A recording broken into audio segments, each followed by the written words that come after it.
नमस्कार दर्शक बंधु सीमांत ओडिया रे पुणी थोरे आपण मानकु स्वागत।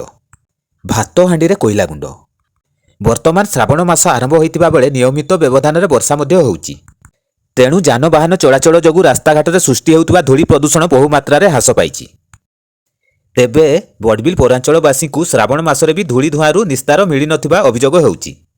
एपरिकी वर्षा छाड़ीजिबार घंटे न होउणु रास्ताघाट रे धूली उडुथिबार देखिबाकू मिलुची। एठारे प्रकाश जे बड़बिल भद्रासाई मुख्य रास्ताटी जिला खनिज प्रतिष्ठान अर्थरे प्राय 39 कोटी टंका अर्थ व्यय निर्माण करा जायछि। तेबे दीर्घ दिन है रास्तार पड़ी रही वर्ज्यवस्तु को उठा जाऊ नहीं। तेणु भद्रासाई बड़बिल मुख्य रास्तार यह ही धूली प्रदूषणर मुख्य कारण बोली मत प्रकाश पाउछि।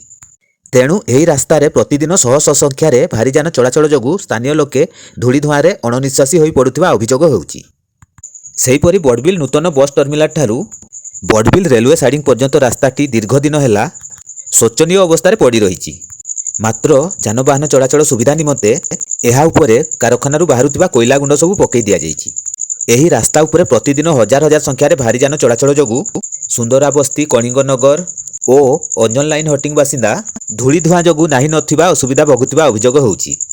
तेबे नो एंट्री खोलिबा परे धूली प्रदूषण मात्रा एते परिमाण रे वृद्धि पाउछि जे सुखा जाइथिबा लुगा बाड़ी बगीचा रे थिबा गछ पत्र रे कोइला गुंडर एक आस्तरण जमी जाउथिबा अभियोग होउछि।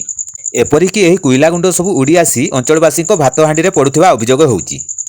तेणु प्रशासन सेथि प्रति दृष्टि देवा निमंते साधारण रे दाबी होउछि। दर्शक बंधु मो ए भिडियोटी जदि आपनकु भल लागिथा निश्चित भावे लाइक और सब्सक्राइब करिवे। नमस्कार, जय जगन्नाथ।